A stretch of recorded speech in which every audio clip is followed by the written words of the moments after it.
आज की जनरेशन को इसका नाम रखा मैंने मैगी जनरेशन। 2 मिनट।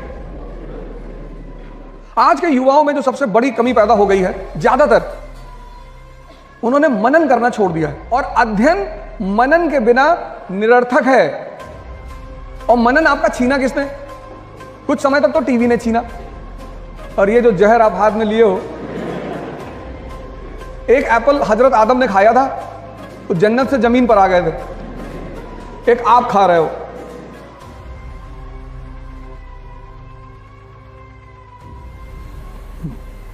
जय हिंद फ्रेंड्स।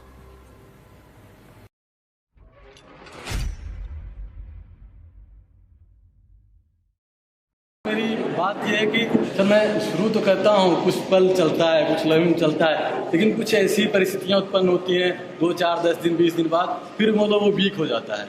चलते रहते हैं, गति में रहते हैं, फिर पता नहीं क्या क्या होता है, वीकनेस हो जाती है, फिर हम ट्रैक से हट जाते हैं 2, 4, 5 दिन, फिर किसी तरीके से अपने आप को मैनेज करते हैं, फिर आते हैं। ये सर बार बार मुझे डिस्टर्ब करता है। आज की जनरेशन को, आपकी तो जनरेशन थोड़ी सी आगे निकल गई, अब जो आ रही पीछे, इसका नाम रखा मैंने मैगी जनरेशन। 2 मिनट। तुम्हें मैंने यही तो कहा, तीसरा जो मेरा पॉइंट था वो यही था कि हम सारा काम इसके बल पे करते हैं। कौन भटका रहा है? परिस्थिति कुछ नहीं आती। इस दुनिया में अगर सबसे ज्यादा परिस्थिति खराब किसी पर सामने आई तो अब्राहम लिंकन, एपीजे कलाम, महात्मा गांधी, किसके सामने नहीं है? अगर हम यहां जितने लोग बैठे हैं, अगर सबको अपनी अपनी कहानियां सुनानी पड़े तो सबके जीवन का एक हिस्सा दर्द का होगा। लेकिन फिर भी सारे टीचर्स स्कूल आते हैं, पढ़ा रहे हैं, किसी स्टूडेंट को कुछ फील नहीं होता होगा कि इस व्यक्ति के साथ क्या हो रहा है। ये तुम्हें कौन, एक आईपीएस ऑफिसर है आज, उनके बारे में सर्च करना, कर्नाटक कैडर के, रविचंद्रन वारा, पढ़ना उस आदमी के बारे में। मतलब जमीन के नीचे से शुरुआत करता है वो आदमी, और एक कर्नाटक कैडर का आईपीएस, और ड्रीम तो पता नहीं क्या क्या है। तो ये तुम्हें अपने उस मन को मजबूत करना पड़ेगा। वो तुम्हें बार बार भटका रहा है, उसे मजबूत करना है किसी भी कीमत पे। आज के युवाओं में जो सबसे बड़ी कमी पैदा हो गई है, ज्यादातर उन्होंने मनन करना छोड़ दिया है।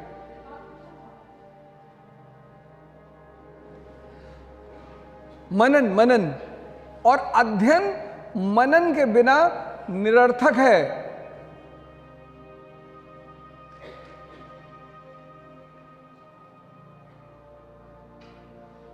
और मनन आपका छीना किसने? कुछ समय तक तो टीवी ने छीना। और ये जो जहर आप हाथ में लिए हो, बड़ा अच्छी कंपनी एप्पल, एक एप्पल हजरत आदम ने खाया था तो जन्नत से जमीन पर आ गए थे, एक आप खा रहे हो। किसी भी देश में डेमोक्रेसी तभी सफल होती है जब उस देश का 80% नागरिक जिंदा होता है। ना कोई पार्टी बुरी होती है, ना कोई नेता बुरा होता है, होता ही नहीं। और भारत जैसे देश में, जहां का राजा कौन? आप। We the people of India solemnly resolve. कोई भी देश महान बनेगा अगर उसका युवा महान होगा तो। 1853 में जापान गुलाम हुआ, 1853 में, और 1894 में एशिया का पावर बन गया। पता है क्यों? युवाओं की वजह से और वहां के शिक्षकों की वजह से। मैंने अभी भारत सरकार को एक रिक्वेस्ट पत्र भेजा है, रिक्वेस्ट किया है कि इस देश के शिक्षकों को वीआईपी का दर्जा दिया जाए। शिक्षक को,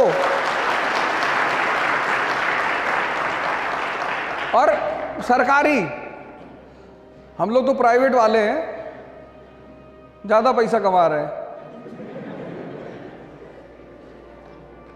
क्योंकि शिक्षक को अगर आप पैसा नहीं दे सकते तो भी उसे फर्क नहीं पड़ता, सम्मान दीजिए। उसकी सबसे बड़ी भूख है सम्मान की। मैं अभी आपके गुरुजनों के साथ ऑफिस में बैठा था तो मैं बता रहा था जापान के बारे में कि अगर वहां पे मॉल में टीचर मौजूद है और लाइन है और वो अपना कार्ड शो करता है तो सारे लोग उस आदमी को आगे करेंगे और रास्ता देंगे।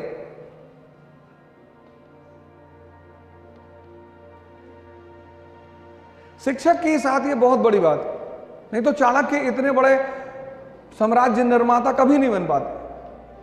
भाई धनानंद तो उनसे पूछा था ना कितना पैसा चाहिए, कितना सोना चाहिए, तो उन्होंने कहा पैसे और सोने की बात नहीं है, सम्मान चाहिए। कंपटीशन बढ़ गया है, ज्यादा बड़ा हो गया है। कितने सारे लोग हैं जो तैयारी कर रहे हो, कुछ लोग तो 5-5 साल 10-10 साल तैयारी करते हैं।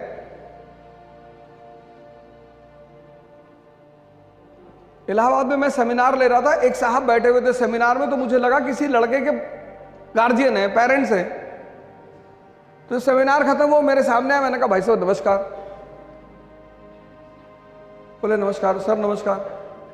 बोले सर एक बात पूछ रही थी। मैंने कहा जी बताएं। बोले एनसीईआरटी पूरी पढ़नी है।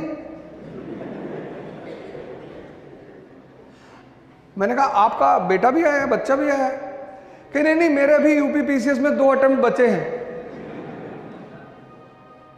पाषाण काल से तैयारी कर रहे हैं।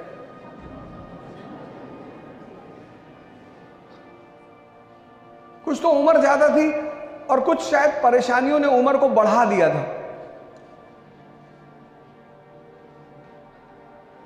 तैयारी 1 साल होती है बस, उसके बाद कोई तैयारी नहीं होती। आप सभी लोग प्लीज न्यूज़पेपर पढ़ना शुरू करें। और सिर्फ पढ़ना नहीं, इतना बड़ा कॉलेज है, आप इतने सारे स्टूडेंट्स हैं, न्यूज़पेपर पढ़ने का एक सबसे अच्छा तरीका, आप जब कभी, आप में से बहुत सारे लोग आईएएस की तैयारी करने आएंगे या हो सकता कर ही रहे हो। आईएएस वो बनेगा अब जिसका न्यूज़पेपर पर कमांड होगा।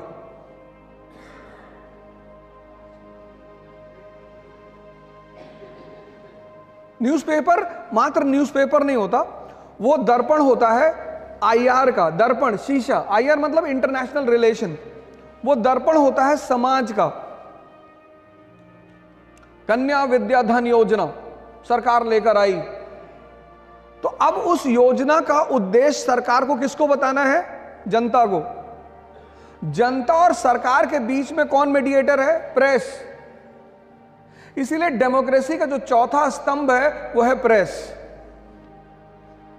और जिस देश में प्रेस की स्थिति मजबूत होगी और जनता जागरूक होगी, वो पता करेगी कि हमारा राजा, हमारा प्रतिनिधि, राजा नहीं हमारा प्रतिनिधि हमारे लिए क्या कर रहा है। आपने अपने नौकर को 100 रुपए दिया कि जाओ बाजार से सब्जी ले आओ, तो जब वो लौट कर आया तो आप हिसाब मांगेंगे ना। हर साल government of India budget release करती है, आप में से कितने लोग पढ़ते होंगे? बजट मतलब सरकार आपको यह बता, क्योंकि आप राजा हैं तो सरकार आपको यह बताती कि आप पैसा खर्चा कहां कर रहे हो, आपका जो पैसा है, आपका जो टैक्स है वो जा कहां रहा है, किन मदों पे खर्चा हो रहा है। न्यूज़पेपर पढ़ना शुरू करिए। यूक्रेन और रशिया का वॉर चल रहा है, हो सकता है वो युद्ध बहुत घातक हो जाए। कभी कभी खबरें आती हैं कि रशिया न्यूक्लियर बॉम्ब मार देगा, ये कर देगा। कभी लगता है कि ये युद्ध कहीं तीसरे विश्व युद्ध में ना परिवर्तित हो जाए।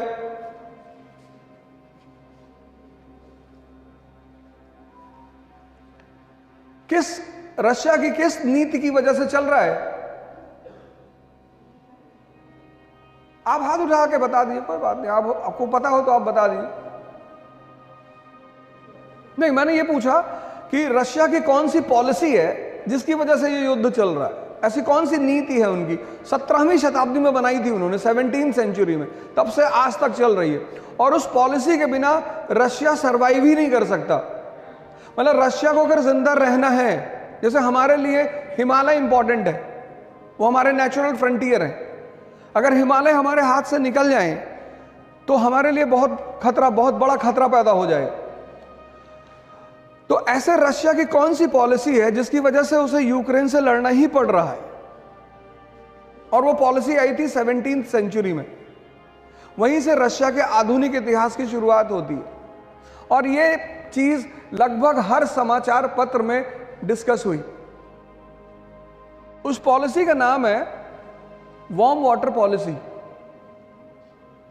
वार्म, गरम जल नीति। एक्चुअली रूस को अपने अस्तित्व को बचाए रखने के लिए 2 सागरों पे कब्जा रखना पड़ेगा, एक बाल्टिक पे, एक ब्लैक पे। बाल्टिक उसका दरवाजा है यूरोप में जाने के लिए और ब्लैक उसका दरवाजा है सिल्क रूट पे आने के लिए एशिया में। क्रीमिया जो है वो उसका ऑइसोफेगस है, फूड पाइप। अगर किसी मनुष्य की फूड पाइप निकाल ली जाए तो क्या वो जिंदा रहेगा? नहीं। तो अगर क्रीमिया रशिया से ले लिया जाएगा तो रशिया खत्म। कैसे? फूड पाइप कैसे? उसका सारा ऑयल, नेचुरल गैस सारा उसी रास्ते से निकलता है। न्यूज़पेपर पढ़ना शुरू करिए, ग्रुप बनाइए। यहां पर आपको पता है ब्रिटिश पीरियड में 80% जनता अनपढ़ थी, तब पर भी इतने न्यूज़पेपर छपते थे। और लॉर्ड लिट्टन को न्यूज़पेपर पर प्रतिबंध लगाना पड़ा था, वर्नाकुलर प्रेस एक्ट लेकर आया था वो। आपके मन में कभी यह बात नहीं आई कि 80% जनता अनपढ़ और उसमें न्यूज़पेपर पर प्रतिबंध? क्योंकि भारत में एक आंदोलन चला, उसको बोले लाइब्रेरी मूवमेंट। 4 लोग 5 लोग एक गांव में इकट्ठा होके एक न्यूज़पेपर मंगा के उसमें जो पढ़ा आदमी होता था वो सारी न्यूज़ को पढ़ के फिर समझाता था लोगों को, फिर लोग उस पर चर्चा करते थे। आज तो मैं देखता हूं कि न्यूज़पेपर की क्लासेस चलती हैं। अब पता नहीं फ्यूचर में किस किस और चीज की क्लास चलेगी, लेकिन आप न्यूज़पेपर को सारे लोग पढ़ना शुरू करिए। एक अपने कॉलेज में माहौल बनाओ, एक अपना ग्रुप बनाओ, डिस्कस करो। आपके पास इतने अच्छे अच्छे टीचर हैं और सौभाग्य से 2-3 लोग तो हमारे साथ, हम सब साथ ही यूनिवर्सिटी में पढ़े हैं। टीचरों को देना होता है, पर टीचर से क्या लेना है ये आपकी क्षमता पे डिपेंड करेगा। आप जब भी इन लोगों से मिलो तो एक बार खड़े हो जाओ शांति से। ये पूरी लॉबी सिर्फ एक चीज चाहती है, सम्मान। पूरी भारत, पूरी दुनिया की लॉबी। और टीचर इतना कुछ आपको दे सकता है, इतना, बस आपको यह पता हो कि कैसे लेना है, क्या करना है। आप इनसे पढ़ोगे, आपके पॉलिटिकल साइंस के टीचर हैं, आप इनसे मुद्दा तो उठाओ। ये खुद बहुत खुशी होंगे आपसे डिस्कस करने में, आपसे बात करने में। आपको शायद बाहर कोचिंग करने की जरूरत ही ना पड़े। जय हिंद फ्रेंड्स। इकरा इंटरव्यू गाइडेंस का प्रोग्राम करने जा रही है। अब इस गाइडेंस प्रोग्राम में तो पर्सनालिटी को लेकर आपकी मुलाकात हमसे होगी। मॉक इंटरव्यूज में आपको सीनियर ऑफिसर्स मिलेंगे, रिटायर्ड ऑफिसर्स मिलेंगे, सीनियर फैकल्टीज मिलेगी और इंटरेक्शन में आपको मिलेंगे सर्विंग ऑफिसर्स। पुणे में इसकी पहली डेट है 28 दिसंबर 2022। मैं आपको पुणे में मिलूंगा 28 दिसंबर को। दिल्ली में 22 and 29 January, JP Siddharth hotel Delhi. फिर दूसरा सेशन होगा 12 एंड 19 फरवरी 2023, जेपी सिद्धार्थ, वो पूसा रोड पे होटल है जेपी सिद्धार्थ। इसके लिए आपको एक छोटी सी फॉर्मल प्रक्रिया करनी पड़ेगी। जो भी लोग पुणे में मिलना चाहते हैं, दिल्ली में मिलना चाहते हैं, वो सारे लोग ऑनलाइन रजिस्टर करा लें और ये पूरा प्रोग्राम फ्री है। लेकिन आपको प्रोग्राम में आने से पहले रजिस्ट्रेशन कराना पड़ेगा इकरा की ऑफिशियल वेबसाइट पे। एक बार फिर से आपको congratulations, best of luck, thank you, जय हिंद।